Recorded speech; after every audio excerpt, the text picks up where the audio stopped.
बात करते हैं जुमे की नमाज के बाद आई लव मोहम्मद पर शुरू हुई जंग की, जिसकी तस्वीरें बता रही हैं कि मामला अब कितना गंभीर हो चुका है। कैसे शहर शहर धर्म के नाम पर आई लव मोहम्मद वाला युद्ध हो रहा है। वैसे तो ये प्रदर्शन आई लव मोहम्मद के लिए हो रहा था, लेकिन प्रदर्शनकारियों के हाथ में पत्थर थे। प्रदर्शनकारियों की जुबान पर नफरती नारे थे। न कानून का डर था, न पुलिस का भय। जो लोग सामान्य प्रदर्शन के नाम पर आए थे वो पुलिस से भिड़ गए, वो हिंसक हो गए। आई लव मोहम्मद वाला विवाद जो यूपी के कानपुर से शुरू हुआ था, आज शुक्रवार को जुमे के दिन बरेली पहुंच गया।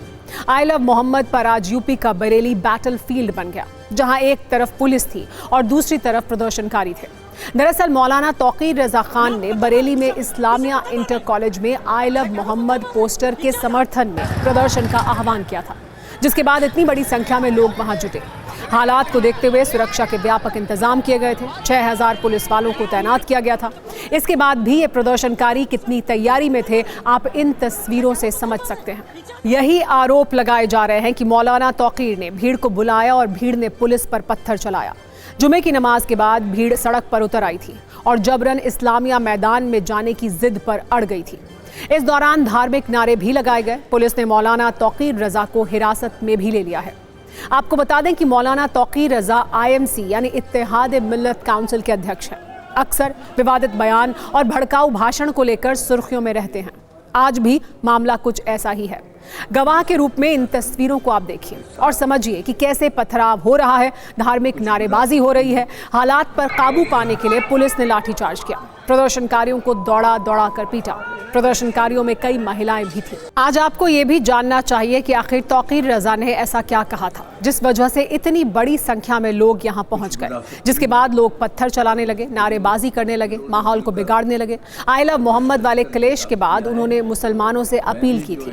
उन्होंने मार्च के लिए लोगों को बुलाया था, तारीख भी बताई थी, जगह भी बताई थी और मकसद भी क्लियर था। उन्होंने कहा था कि अगर मुसलमानों के साथ हो रहे अन्याय नहीं रुके तो वो सड़कों पर उतरने को मजबूर होंगे। आप सुनिए 23 सितंबर को उन्होंने क्या कहा था। अपनी तकलीफ इस्लामिया इंटर कॉलेज की फील्ड में हम जमा होंगे और वहाँ से हम 4 बजे कलेक्ट्रेट के लिए रवाना होंगे और वहाँ जिलाधिकारी को ज्ञापन दिया जाएगा। पुलिस, प्रशासन, प्रेस, ये तमाम मुसलमानों के खिलाफ मुत्तहिदा महाज खोला हुआ है। ऐसी सूरत में मुसलमान कहाँ जाए, किससे गुहार लगाए? तो हम एक अतमाम हुज्जत के तौर पर हम 26 तारीख को अपनी इन तमाम तकालीफ के लिए हमें हर चीज़ बर्दाश्त है, लेकिन हमारे मजहब में मदाखलत की जाती है, रसूल आज़म की शान में गुस्ताखी की जाती है, ये हमें बर्दाश्त नहीं होता। आपको बता दें कि पिछले कुछ दिनों से आई लव मोहम्मद पर क्लेश वाली एक सीरीज चल रही है। मुंबई, हैदराबाद, बेंगलुरु समेत देश के कई बड़े शहरों में लोग सड़कों पर उतर चुके हैं। यूपी के कई जिलों में पहले भी प्रदर्शन के दौरान नफरती नारे लगाए जा चुके हैं। आज बरेली में जुमे की नमाज के बाद जो हुआ, उसके बाद तो यही लग रहा है कि ये मामला अभी रुकने वाला नहीं है। प्रदर्शनकारियों की भीड़ में ऐसे लोग आ रहे हैं जो प्रदर्शन को हिंसक बना रहे हैं। आज की बात करें तो पुलिस की ओर से कहा गया है कि भीड़ को पहले रोकने की कोशिश की गई थी, इसके बाद भी धार्मिक नारे लगाए गए, छतों से भी पत्थर फेंके गए। आई लव मोहम्मद वाले पूरे प्रकरण में ये बात स्पष्ट है कि इस पर जबरदस्त राजनीति हो रही है। कई शहरों में आई लव मोहम्मद के जवाब में आई लव महाकाल और आई लव महादेव वाले पोस्टर भी दिखे। नेता भी अपने अपने हिसाब से बयान दे रहे हैं। हिंसक प्रदर्शन की आग पर राजनीतिक रोटी सेक रहे हैं। बरेली में प्रदर्शन के बाद भी आपको सुनना चाहिए नेता क्या कह रहे हैं, कैसे इस मामले को राजनीतिक रंग दे रहे हैं।